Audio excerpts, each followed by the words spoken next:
Welcome back to Addiction, Recovery, and Mental Health, a podcast by Waismann Method opioid treatment specialists. I'm your co-host, Dwight Hurst, and I'm joined as always by Clare Waismann and David Livingston. How you guys doing? Hi. Good. All right.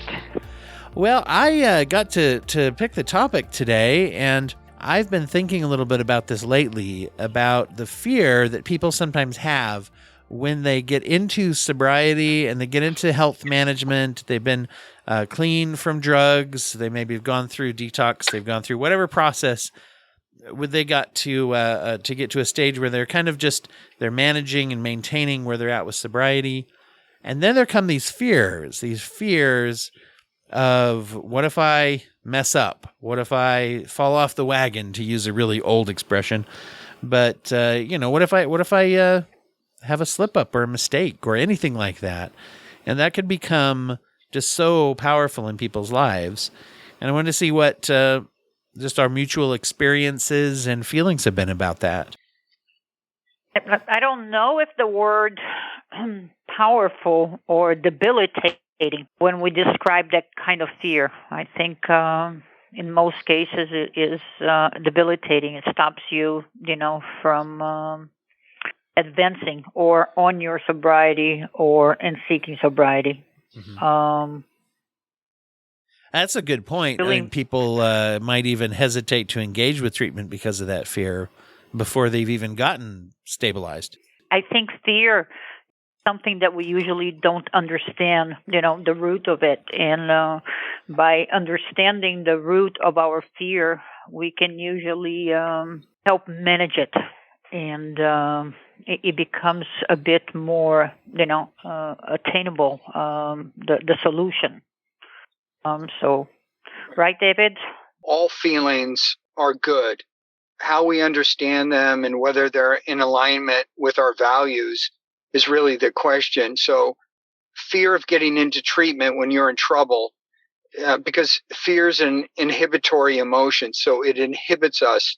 So, if it's inhibiting someone from getting into treatment, then often the fear is preventing them from getting better, usually almost always being in alignment with what they really want. Sometimes there's fear of the process of getting off of just going through the detox process, which is why, our process is, I think speeds it up and helps people with that as much as anything. And, but that's so fear in that regard can really prevent people from getting better.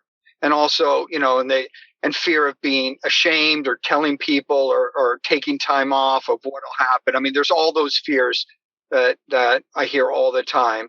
And then conversely, when you are off it, like, you use the phrase falling off the wagon. Listen, if the wagon's going 60 miles an hour, nobody falls off it, right? So fear is good once you are sober, right? Because the fear is like, it's because it's really hard on people to go back to a state of being dependent again, having unhealthy dependency and stuck again, and then all the ramifications that can come with that, and fearing that and having it inhibit that process is really good. So, it just depends on sort of how that's working. And then, so you want the fear in alignment with your values is really kind of how it works. It's like there's a balance there of like how much is too much, right? You cross the line to where it becomes crippling rather than becoming inspiring. Yeah, no question. I think also that the fear becomes from, can stem from past experience as well, where, again, we did not understand the reasons of, and I hate using the word failure, but that's what most people would, identify a relapse as. By not understanding, they feel, powerless over the possibility of that happening again and again, letting everybody down, including themselves.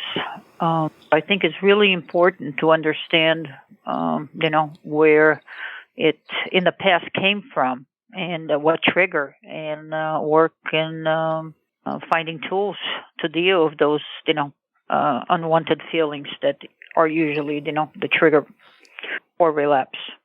It's interesting when you mention that, this idea of failure, where from a very technical definition, it's like failure in this area, failure of a goal. I did a thing that I really, I don't do that anymore, but I did it. But yet there's an emotional definition that I think stokes the fires of that fear, right? The emotional definition or the emotional attachment we put to failing at something, to where all of a sudden I'm internalizing this and I'm a failure instead of I failed at a goal today that I sometimes, I'm usually successful with, but today I wasn't.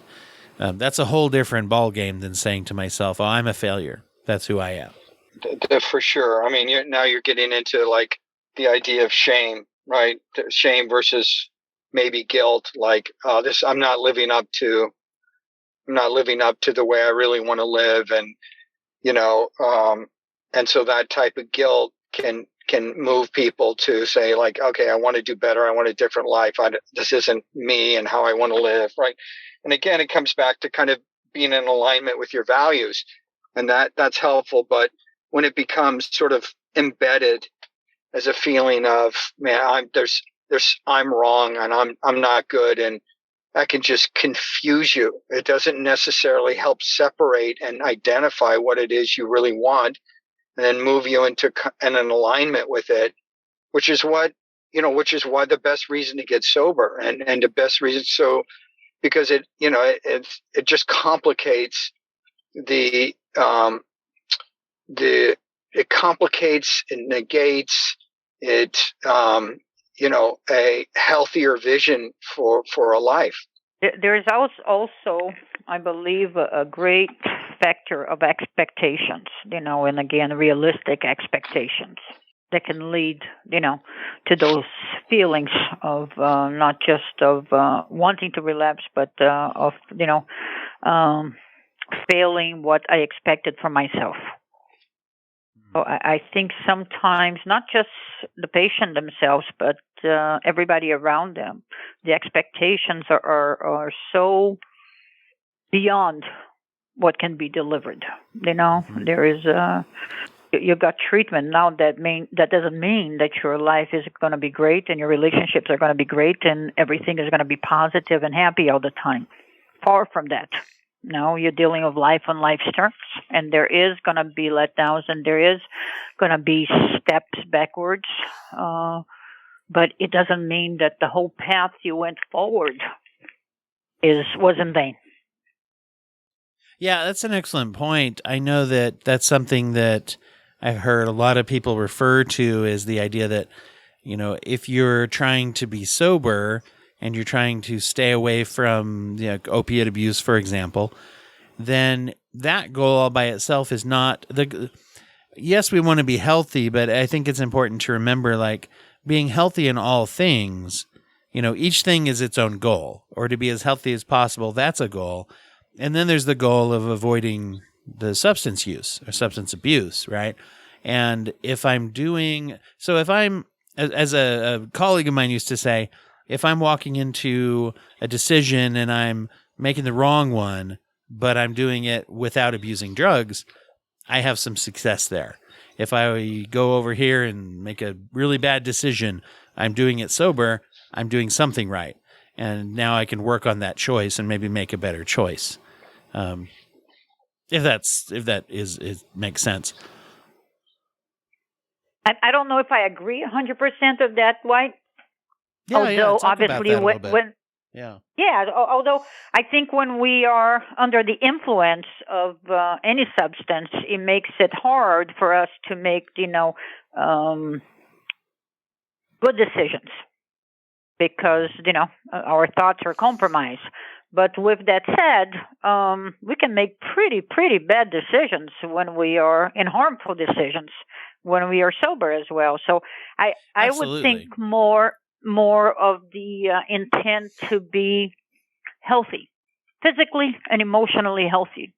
Mm-hmm. And do whatever we believe is going to give us the best quality of life altogether, instead of concentrating on being sober or not using any substances. I mean, because I think in reality, sometimes somebody that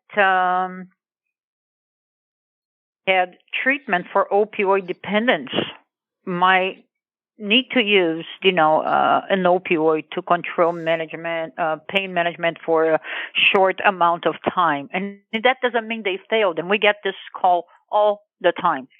I was in a hospital and they had to give me morphine for 2-3 days.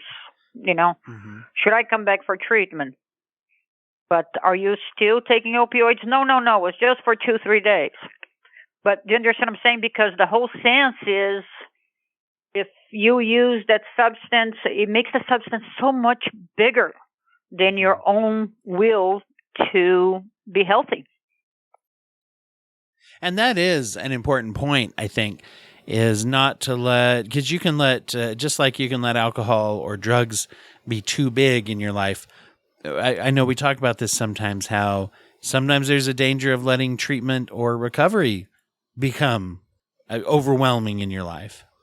I have met a lot of people in my life where recovery became their life, and that is all they do. And is from meetings to being with people for meetings, or they feel almost as not belonging, to a world that is not part of recovery. And I don't know, again, how positive that is as well. Yeah. Do you understand what I'm saying, David? I do. It's, it's,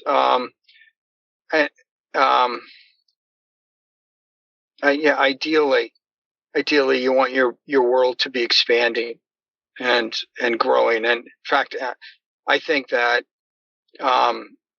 when you look at the long-term treatment for addiction, but really anything, is what you see is there's a balanced life that's good enough, and that is, individual. We all want different things, and what the balance is for each of us personally is different.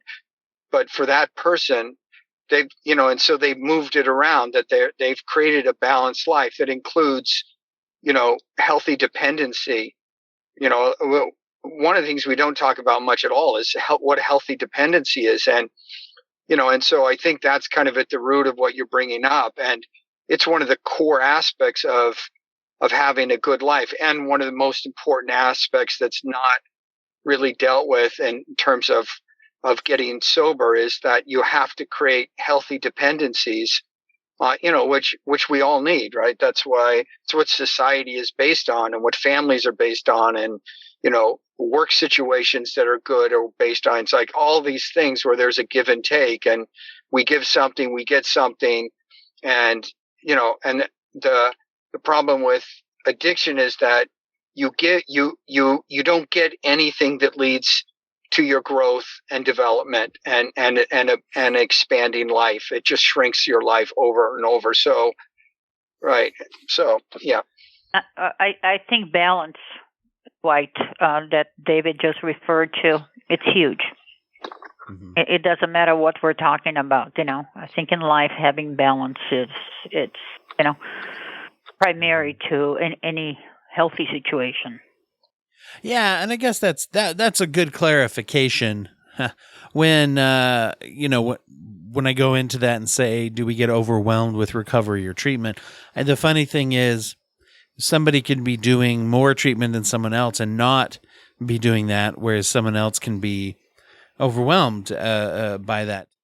And what your life looks like for some people, there are people who maybe they're too alone in their life, and the meetings and everything really fills that void, significantly, and really creates a better balance.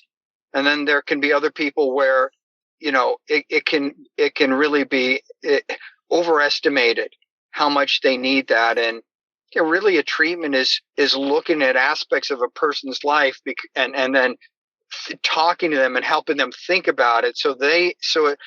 Because we all overestimate and underestimate things at times, everybody, it's probably the most human thing I know, and helping someone sort of think that through so that they sort of scale things to the right size it sounds simple. It's not simple, and it's more profound than people think. So I've known people that have gotten very into different communities, sometimes into more CBT or rational emotive treatments or other mental health treatments, and sometimes into 12-step groups. And it's interesting because I've seen some people who get everything in their life becomes all about drugs. And that's what they talk about. That's what they think about. And then I have a friend who's very heavily immersed into the 12-step community. And at the same time, from what he has told me, he said, I rarely think about alcohol and drugs. I think about just what we're saying. I think about being healthy and, how can I be better in my marriage? How can I be better to my kids? And how can I, all those things. And it's interesting. It's the same well to go and drink from, but it depends if we are allowing ourselves to explore kind of what is our individualized health need and that type of thing. If you're hungry and you haven't eaten for a while, the pain of the hunger makes you more self-conscious. And that's what it's meant to do, because the pain gets your attention, and then you become conscious of the fact that you've got a need.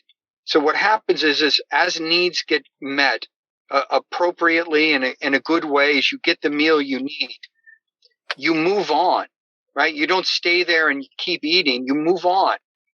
And so your life expands. So as you get your needs met, and in a good way, right? Just like you're saying, Dwight, then you start thinking about, how's my marriage? What do I want to do with my kids? I got some stuff I need to get done at work, or whatever it is. And let's get an exercise routine, all the things that, are some of the staples of people's lives generally, and on and on, and so, and by the way, those needs persist forever. So the reason, and I've spoke of this before, but I never hear it put this way, and I feel this strongly. The reason they say addiction, you're an addict and it goes on forever, is because needs go on forever. It's not that we've had a good meal and we're going to never be hungry again. No, we have a need to eat and drink, and we have a need to have fun with friends. We have a need to have, right? So as these things get dealt with in a balanced life that's appropriate for the person, and again, they get to decide what that balance is, as that starts to come into focus and that starts happening, the tensions driven by unmet needs go down. And that's a lot of what drives addiction. There's a mentality that exists. I wanted to ask you guys about this, if you've heard this or seen this. And I find it to be quite a dangerous mentality that people get into. I've heard people say before, boy, if I ever relapsed, if I ever went back to using, that'd be it for me. I think I would just die. I think I would never get clean again. I think I would, there's this fear of like, if I cross that line again, I'll never be able to escape it. So therefore I better not. And I think some people think that that's a motivational statement. And I can't say that it isn't for everyone, because I don't know everyone. But I find that a little bit dangerous, because, well, what happens if I do? Then do I follow through and my life is over? Because that doesn't go anywhere well. Or is it going to be, well, I just, live in fear of that forever, because that's the end of my life if I do it. Do you guys run into that? Have you heard people say things like that? I've heard it More hundreds of times. Yes, yeah. That's what I thought. I figured. I could tell you how I respond to it, because I've heard it hundreds and hundreds of times, and I say pretty much this every time. Don't ever tell yourself that. It's just some chemicals. Your life, comparing your life to these chemicals is the wrong comparison. Look, I'm not saying you should ever relapse, because it's terribly hard on you. It's hard on everything, and so if it feels like it helps you to feel like it's that dangerous, great. Okay. But if if that were to ever happen, you cannot ever tell yourself that your life's over and stuff. You get off it again, and you get off it as quickly as you can.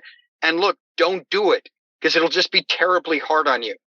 And that's my response to it. It's basically the truth. And, so I think it's dangerous to create such, one of the things that does help people is the adage, one day at a time, because it limits this feeling of these living up to some extreme ideal that you may not feel up to.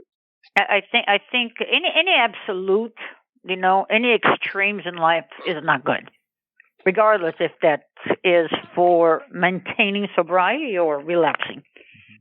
So, it's, again, understanding the reasons why it happened and moving forward. Yeah. And as sobriety is, an important part of life for so many, it's not everything. It's just, one factor in thousands of factors that makes you who you are. Yeah, that's my thought. Is I find that a certain amount of psychological flexibility is safer in a way to say, well, I'll deal with what comes because I'm healthier now. And if something does happen, for most people, I find in counseling, one of the best things to do is as quickly as I can to transition to the thought, what can I learn from this? Because a relapse once it's happened, it's an opportunity to learn where the holes in my armor are. Yeah, right. And I don't think that the relapse experience is always the same. I think, as we get older, as we learn more, for some it could be much worse. For some, it could be much shorter and easier and, faster in, becoming sober again. So I think expecting the worst, it's not always productive on sobriety. Right, and that's right. So, and so in a treatment, you have to help people differentiate. So if someone has cravings, the first thing you do is you find out why. Like, okay, how'd you sleep last night? Well, I only slept an hour and a half. Okay. What else is going on? Well, I've got, because I'm not sleeping, I'm more anxious than I normally am. And I find myself having cravings and cravings. So, what do you feel like you need to help you feel better and so forth? Well, that's why I'm having cravings. I have opioids. And so I'll say, look, you're not actually having cravings for opioids. You're having cravings to feel better. And what's going to help you feel better is if you rest. And if you rest and your anxiety goes down some, then you won't crave the opioids. And they're like, yeah, actually, that's right. That's true. So but you can't think of anything right now that's going to help you with those two things. You've ever got help for it? Oh, a little bit, not really. So it's those needs. And then what happens is the mind just remembers what it helped it. And so in a treatment, you have to persist until you find other remedies that don't get you in trouble, that aren't going to create, issues or, like with anything. And then there's options. And so if a lot of people have insomnia or have sleep problems, a lot of people. And so as that gets sorted out, the craving gets sorted out, and then also the differentiation, the opioid falls away. It gets be smaller and smaller because there's other things. Yeah. It's I'm sure you hear about the word pause. I relapsed because I couldn't handle pause. So what is pause? If you ask 50 people to describe pause, they're going to describe 50 different things that they felt. So it's what David is talking about is, it's not that you relapse because you crave the drug. You relapse because you are having some issues with if it was sleep or if you had anxiety or a depression that opioids were masking or alcohol, whatever substance. Once you became sober, surface. So it's an issue. It's an issue that was not dealt with that surfaced. And sometimes a combination of different issues that one is leading to the other. As David was saying, like lack of sleep is tremendous. You have lack of sleep, you have no energy, you become depressed, you become anxious. It just snowballs into another symptom that leads you to want to self-medicate, period. Is understanding the person, understanding what they're going through, trying to pinpoint the root of the issue, and not making the substance the issue, but realizing there's an issue that the substance is actually medicating. Yeah, and when you are doing something to address an underlying concern, you're trying to solve it. You're trying to, and often the underlying concern is actually a healthy one. It's healthy to get enough sleep. It's just not every method of trying to do it is healthy. Correct. I don't know if I've ever mentioned HALT on the program before, but that's an old saying, HALT, which stands for hungry, angry, lonely, tired, right? It certainly isn't all of the possible underlying things, but it's like if you're, queued up and having cravings and triggers to relapse, then you're supposed to say to yourself, well, hold on, HALT. Am I hungry, angry, lonely, or tired?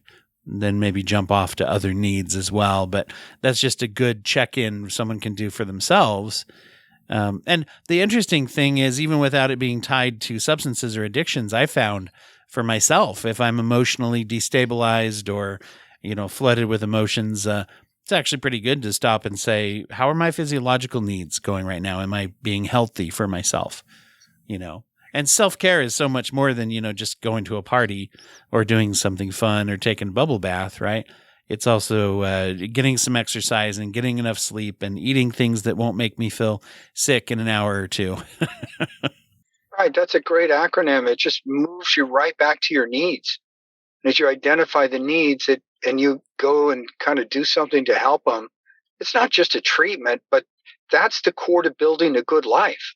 And a treatment is building a good life, a life that you like and want to protect.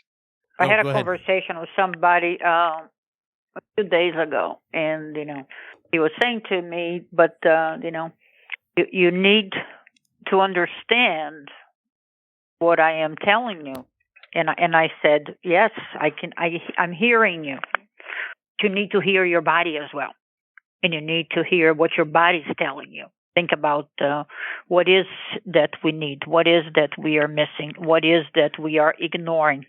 But that's one of the reasons I think we come back to mental health and emotional health so much on this program when we talk about it, right? Is that there is a heavy dose of trying to meet a need. And if we don't understand that, not only do we fail to meet the need, but the shame kicks up again.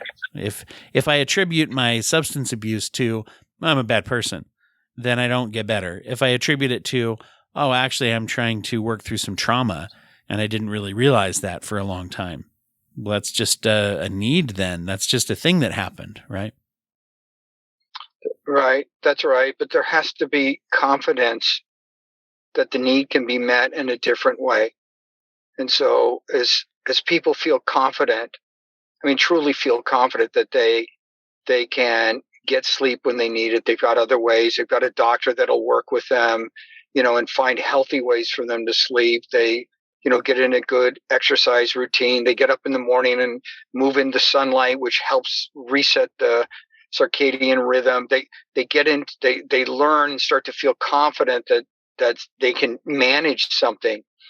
Then there's that hopefulness really, creates a momentum in other directions.